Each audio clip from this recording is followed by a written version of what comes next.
We've only got a couple of weeks left in the offseason, and even though there's some free agents floating out there, like Tyrion Arnold, who's currently facing 8 felony counts of either kidnapping or armed robbery, that maybe the Texans, they've kicked the tires on Tyrion Arnold. Stephon Diggs is out there. Who knows? But for all intents and purposes, the offseason is over. So a bunch of offseason grades came out over the course of the last couple of weeks, and I figured that it'd be a good time to check my bias on a few things about this offseason. Just like scale back and see what ESPN and NFL.com are saying. Over at FanDuel right now, the Texans are plus 1,800 to win the Super Bowl. So basically 18-1. If that interests you at all, if some of these offseason moves that Seth Walder from ESPN graded for the Texans a B-. Did I mention that the plus 1,800 was over at FanDuel for the Super Bowl odds? I should have. If I didn't, I apologize. Seth Walder gives the Texans a B- and lays it out right at the beginning, says, biggest move, extending Will Anderson Jr., move that he liked, pivoting from Tytus Howard to Braden Smith at right tackle, and the move that he disliked was running back David Montgomery. And that's probably the most interesting one, and the one that maybe I myself am most guilty about just expecting the best possible outcome, but there's some hard math that that might suggest I shouldn't do that. But he opens up describing the extension of Will Anderson, and I had honestly forgotten this. Quote, Anderson is an elite player, but even if we adjust for salary cap inflation, this is the second highest average per year on a non-quarterback deal ever, behind only Micah Parsons' 2025 contract, which sneaks over the $50 million mark when adjusted for $2026. I think that with Will Anderson, there's so much that I have consciously decided that there's certain parts of Will Anderson that you can't quantify and you can't measure. And going back to when the Texans drafted for him, which at the time, remember, for a non-quarterback in the draft, that was either the highest or the second highest anybody had ever paid in terms of compensation. If I remember correctly, right behind Julio Jones. It was the Texans were willing to do more to get Will Anderson into the building because it was above and beyond just what he looked like as a prospect. You know, you could find other guys that have similar measurables, similar stats as Will Anderson. It was 100%. All of the reports from his high school coaches, his college coaches, anybody that had ever had any interaction with Will Anderson whatsoever about what he could mean to a football team. And most of the time when you see moves like that, and especially when it's based on he's going to be an awesome culture fit or he's going to be a great leader, those things are really hard to forecast. And it's probably, looking at it in hindsight again, that was probably the best indication that D'Amico just has a different feel for these things. D'Amico's one of those rare coaches that not only talks about culture, but understands how to create one, what standards you have to have, and that Will Anderson, every step along the way, has been everything they want in the type of player, the type of leader, the type of teammate, all of that. So I don't think any of us in the Texans fan base batted an eye at this, and it makes sense. And as we know, if he continues to play at the rate he's playing, he'll be underpaid within a couple of years.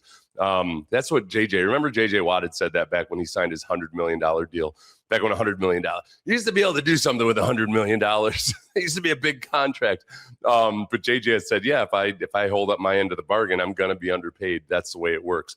You like it when guys have that attitude and they understand that part of it. The other blurb about the extensions is he wrote that Anderson's edge partner, this is Seth Walder, who gave the Texans a B-. Anderson's edge partner, Danielle Hunter, also earned an extension after his 15-sack campaign last season. Hunter's new deal added 1 year and $40 million, almost all fully guaranteed. It was a nice payday for a player who will turn 32 during the upcoming season, but does add a little risk if Hunter starts to decline this season. I'm going to be honest with you that I don't understand exactly what he's talking about there. You added a year, yes, but it's a very short-term contract. So I guess, yes, you're always adding a little bit of risk when you add a year to a contract. But the thing is, like, this is the beauty of Danielle Hunter's contract. It's that it's good for both sides. You're paying up front, but as a team, you don't have long-term potential liabilities if the player starts to decline. It's the exact opposite of a dreaded, 10-year contract where a guy just dwindles down in baseball. Of course, nobody gets a 10-year contract in football. And from a player's perspective, this is exactly what players are now starting to understand. Hey, if you want a fully guaranteed contract, sign a short-term contract.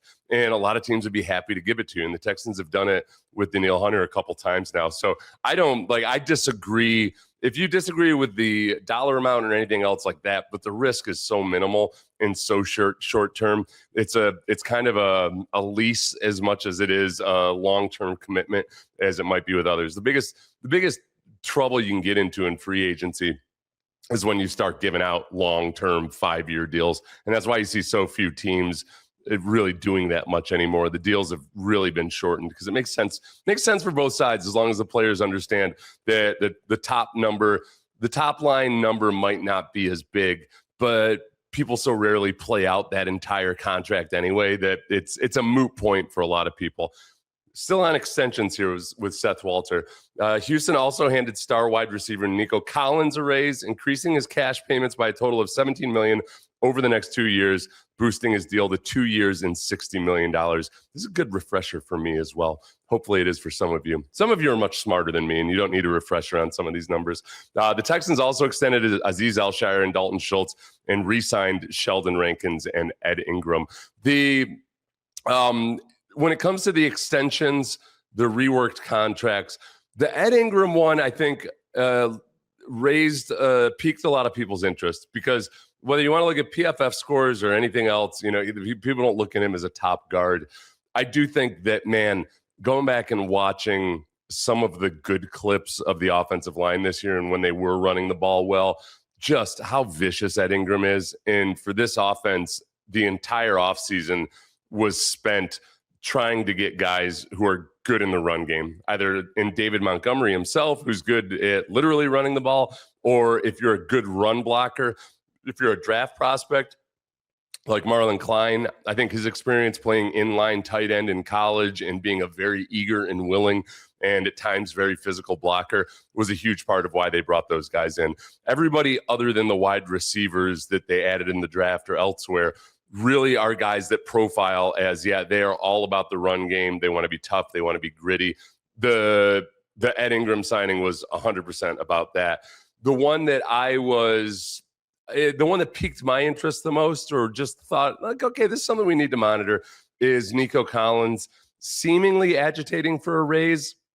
All the messaging around it, the leaked little reports that, hey, Nico Collins might be looking for a new contract this year. All of that reeks of an agent that was throwing that out there, and without making a huge deal out of it. But getting the deal done before mandatory minicamp, that feels like, okay, his side probably said, we deserve a pay raise. This is something that, I just said, 5 minutes ago, I like it when players sign an extension and then know and realize that they're going to be underpaid. I think there is latitude within that, especially if a guy signs a deal like Nico did, which very quickly became a non-top 10 deal, even though it was kind of it was notable at the time.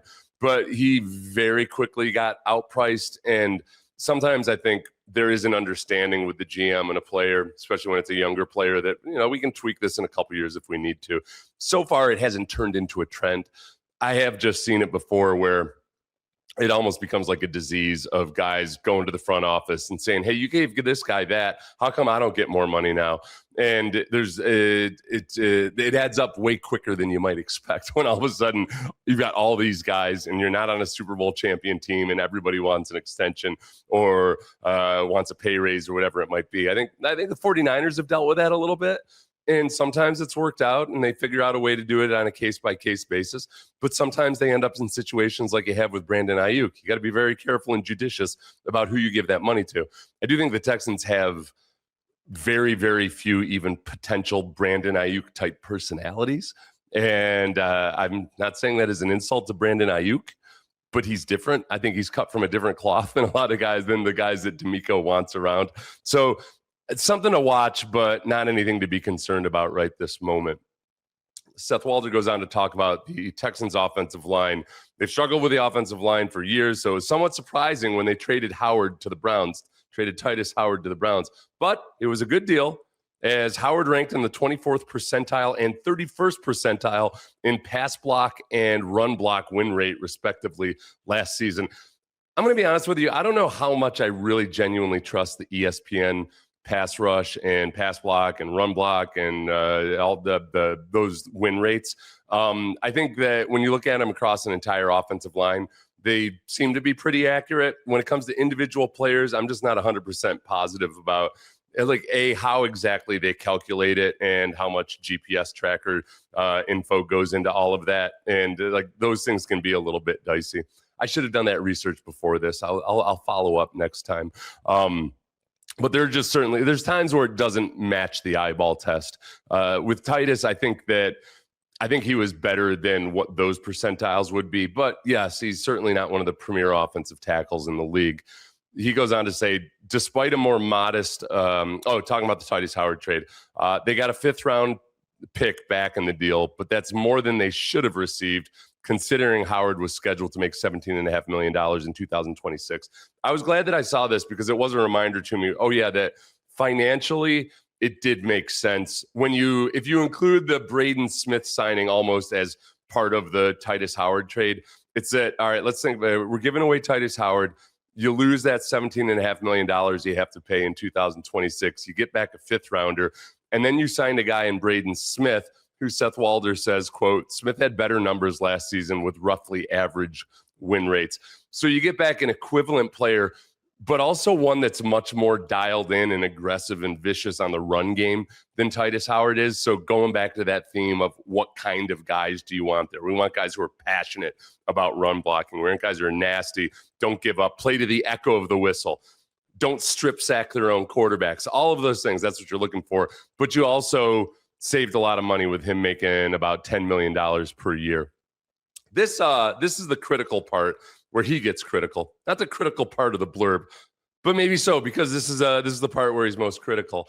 I was less enthused, Seth Walder says, quote, I was much less enthused by the Montgomery trade, in which the Texans gave up 4th and 7th round picks, plus O-lineman Juice Scruggs as a throw-in. The team needed a running back to pair with Woody Marks, but considering Montgomery's age, 29, is ancient in running back years, this was an inefficient use of resources. This is where I disagree to a certain degree. Look, 29 is ancient in running back ages. If you look at the top 30 rushers last year amongst running backs, there were only 2 last year who were aged 29 or older. Christian McCaffrey was 29 and Derrick Henry was 57, and he's going to play until he's 75. I think Derrick Henry is 32 or 33. But that part, there was a study in that ESPN it was The Athletic had last week, where it showed that sometimes we overrate the effective age on NFL players because a lot of those averages are brought down by guys who only play a few years. But that when you look at the better players, a lot of guys quarterbacks, obviously, but tight ends, offensive tackles, defensive tackles, once you're established and when you're the better players, a lot of those guys are hitting their prime right around the age of 30. It hasn't worked out that way with running backs. You do have the exceptions like Derrick Henry, who just continue to be absolute studs into their 30s. We'll see with David Montgomery, but I also think it's important that you're not looking for David Montgomery to be a league-leading rusher. He's probably going to get more touches and more of the focus on 1st and 2nd down this year because Woody Marks, as of now, isn't like Jahmyr Gibbs. So it'll be more dominated by David Montgomery. But really, what's going to make the biggest difference is in these red zone and these short yardage situations. I think that alone is the one thing that really could have tipped the scales with the Texans last year and turned them into a much better offense than they seem to be, simply by being good in those critical situations. And as long as the offensive line is improved, that's where they're going to be that next year. They'll be a much better offense simply by being better in short yardage and especially in red zone situations. He moves on to the quarterback here in a second. CJ Stroud right now is plus 5,000 to win the MVP. So 50-1. So if you're a true on FanDuel, so on FanDuel, CJ Stroud is plus 5,000, 50-1 to win the MVP. This is he's not, as of right this moment, he's not in the top 100 as voted on by the players. He's not on ESPN's top 10 quarterbacks or anything else like that. This would be a fun one, though. If you feel like, man, all right, you know what? they get the situation right around CJ, this is when the true CJ Stroud will really show up this year. He's 50-1 right now to win the MVP on FanDuel. What does Seth Walder say about CJ Stroud? Because this is relevant to the offseason only in as much as they didn't pay CJ Stroud. The Texans, quote, the Texans did not extend CJ Stroud despite now being able to. It makes sense, though I think Stroud has now become a bit underrated. The Texans might as well see how he performs this season before deciding whether to hand him a massive contract, especially because he still has his fifth-year option in 2027, unquote. I agree with this, and I think this is the other part of it. And I went on a little bit of a mini rant. I don't rant that much these days. I have a hard time getting angry in my senior years. I have been really annoyed over the last few years that it's become such a precedent and such almost a normal policy to extend quarterbacks after their third year, even if you're not 100% slam dunk certain about him. And even if you are 100% slam dunk certain about him, when you still have 2 years of play remaining on his contract this year and next year with the fifth-year option, not to even mention the franchise tag, that gets dicier because it's so expensive for quarterbacks. But the salaries have been capped at $55 million per year or so for the last few years. They're probably going to go up next year. There's 6 or more quarterbacks who are due to get extensions next year or eligible to get extensions, and they're pushing free agency. And there's a real good chance that it's going to get up to $65 million or more. But there's two things at extreme ends of the spectrum that can happen with a quarterback that you give a big contract. So one is, the positive would be, okay, you give him a contract before you're 100% slam dunk certain about him. He ends up playing really well. And then the next year, the salaries go up. So like CJ Stroud, maybe if he had signed for $55 million this offseason, next year all of a sudden it's $65 million a year for quarterbacks. All right, it's $10 million a year you're saving. That's good. That's good. If you don't sign him to a deal, or if you do sign him to a deal and he doesn't work out, it's $55 million a year that you've committed to a quarterback that you might not even want around all that long. That's a much bigger swing. That's a damn near catastrophe. So having to pay $10 million more if you don't pay CJ this year and then it works out and then you do give him that extension next year and you feel really, really good about him, that's a minor tax to pay. Paying $55 million a year for a quarterback that you don't even want around a year or two from now, that's catastrophic. So on the risk reward part of the equation, I am all for just, even if you love a quarterback, but you just want to wait and move it down a year and get some assets in the meantime to help him compete as he matures. I am much more on that side, more of the conventional, like, let's pay these guys as they get closer to free agency, but there's no hurry to do it when they still have 2 years remaining on their contract. The NFL.com, little bit higher than what Seth Walder graded the Texans. Matt Okada from NFL.com gave the Texans a B. And in fairness, usually these NFL.com grading exercises tend to be, they're the easy professor. They make a C the worst grade you're going to get. Ooh, you got a C minus. It's like an F in this. But he gives the Texans a B. The standout moves that Matt Okada said were extending 3-star defenders. So in Will Anderson, Danielle Hunter, and Azeez Al-Shaair, re-signing Trent Brown. Glad he mentioned Trent Brown because I haven't mentioned him yet. And guard Ed Ingram.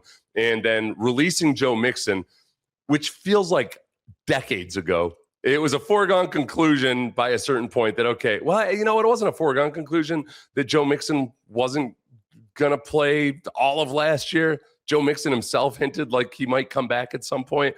But by the time it got to around the combine or so, it felt like, okay, nobody knows what's going on with this guy, and it might be better just to let him go. And they traded for David Montgomery. If I recall correctly, that was all within a week of itself or so. But this is what Matt Okada says. The Texans thrived almost entirely on the merits of their defense in 2025. So it's promising to see them retain key core players this offseason, extending Anderson, Al-Shaair, and Danielle Hunter. Swapping out Mixon for Montgomery was a boon, and they sufficiently replaced most of the other departed players. So couple of guys that he's mentioned already. Azeez Al-Shaair, they hadn't mentioned in, other than briefly on ESPN. I think Al-Shaair is another one of these guys that, much like Will Anderson, there's a certain something he brings to the defense and to the team. And his leadership is even more advanced than Will, just by virtue of his experience. And the fact that he has an old soul. You think you're talking to like a 68-year-old Zen master when you talk to Azeez Al-Shaair. That was huge. Nobody has one issue at all, I don't think, about Azeez Al-Shaair's contract. I haven't seen anybody from outside of Houston say that was too pricey or too lucrative. And some of the things that he's been able to do really is he and everybody else gets more comfortable in that defense. Like Azeez outplays his actual coverage ability by virtue of being smart, understanding exactly where the threats are, diagnosing run or pass pre-snap. You see him do a lot of those things that are tough for linebackers to do, covering the seam deep down the middle, taking care of areas of the field that really I wouldn't think he profiles athletically like a guy that could do it as well as he does, which is, again, a testament to just how well prepared he is and how intelligent a football player he is. So, A-okay with that. We've talked about Danielle Hunter's injury. The offensive line, this is what Matt Okada says. The draft, however, was less exciting for Houston, with the first 2 days bringing O-lineman Keelan Rutledge, defensive tackle Caden McDonald, and tight end Marlon Klein into the fold. The team's free agency approach felt fine, but not flashy. If O-line additions Rutledge, Wyatt Teller, and Braden Smith all start and play well for the Texans, this could end up being an even better offseason than it appears at first glance. For now, given the uncertainty on that crucial front, it earns a middling grade. So they attacked the offensive line this year with quantity more so than marquee purchases. And this is where, if I go back to the beginning of last season, the 2025 season, I thought, you know what? This is my criticism of Nick Caserio at the time. I think that they started in on an O-line rebuild, but they weren't ambitious enough. They weren't aggressive enough. And it felt a lot like it was a 2-year plan. And that's what it feels like now. So it's the smart way to go about it. It's a financially responsible way to go about it. But how much better would you feel right now if the O-line had been fixed to an extreme degree like they did with the Bears last year, and we had all these answers about exactly what we're going to get with C.J. Stroud?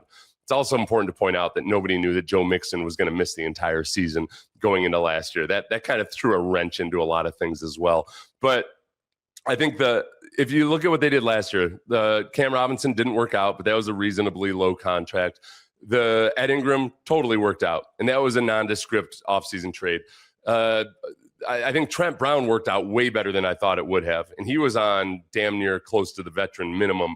And for a 300, a very heavy, like 350, 365 pound guy who's in his 30s, who's coming off of a patellar tendon tear, I didn't know if he was going to play at all last year, and he ended up being a huge part of that win streak, and unfortunately wasn't there for the final game. But I think when it comes to having him as a swing tackle, Braden Smith, Wyatt Teller, the addition of not just Keelan Rutledge, but possibly Wee Woo, maybe, we'll see. 4th round pick. I'm not going to sit there and act like he's going to be starting in week 1, but they added more numbers to the mix. They were a little bit more aggressive, perhaps, especially in spending a 1st round pick on it. And if it's part of a 2-year plan that ultimately yields the result you want this year, then I still have an issue with not being more aggressive last year. But at the very least, that plan has come to fruition, and this should be the year that they figure it out. The Marlon Klein signing is the one that's going to have the most people revising their grades, perhaps, if he works out. So Marlon Klein was perceived as a reach, and I get it, and I understand. I do think that if there's one thing, if I were a draft analyst and I were kind of like looking at my consensus big board, and I think this is what a lot of draft analysts are going to do based on this year's draft, when they look at next year's draft, they're going to have to correct a few things and say, all right, you know what? It's obvious where we had the most tight ends taken in the draft in the first however many rounds in the last 20 years. Teams are evaluating tight ends differently now, and they're valuing them a little bit differently. And especially, I think run blocking is going to be more of a factor and more of a positive in some of these evaluations of tight ends. It's tough because you can't find a lot of guys in college that play NFL style tight end, but they are grading them indifferently. So, and I'm not saying that it wasn't a reach. We'll find out when we see how well Marlon Klein plays. But I do think, I will say it wasn't as much of a reach as people might perceive, just because I think a lot of other teams are also evaluating tight ends differently. So I know the temptation is always to say, oh, why'd you take him here when you could have got him in the 5th round? I don't think it was like that with any of the tight ends this year. I think that there was a real good chance and teams had a good feel for, like, look, all right, great. The consensus drafts, the mock drafts are saying that these guys are going here. But I think a lot of teams figure now they're actually going to go a lot higher than that. So that was a B and a B minus. I would give the Texans a B. And again, I'm trying to check my bias with all of this. I have an appreciation for teams that approach free agency with caution. And I would say, a couple of years ago when they got Danielle Hunter, Danico Autry, Azeez Al-Shaair, they were very aggressive on the defensive side of the ball. I got a little bit nervous about that just because, man, they were spending a lot of money and they were splurging on a defense that was already pretty good. You got some young guys here. That all worked out really well. I think Danico Autry was the one guy who, for a little bit there during free agency was looked at as, okay, I guess that's their big splurge move. The two moves that were best were Danielle Hunter, which came a little bit later, came after Danico Autry, and Azeez Al-Shaair, which was like, all right, he's a good, solid guy. He's D'Amico's guy, so he knows the scheme and everything. That worked out incredibly well. So that's one of those classic, hey, whatever the Azeez Al-Shaair signing was graded individually a couple of years ago, I would just go ahead and up it certainly from a B minus, if that's what it got, to an A plus, because I think that's been a perfect signing. So this is the Believe in Texans podcast brought to you by FanDuel. Please, if you haven't already, subscribe. It helps other Texans fans find their way into this little community here over at Believe. And until Thursday, everybody have a great one.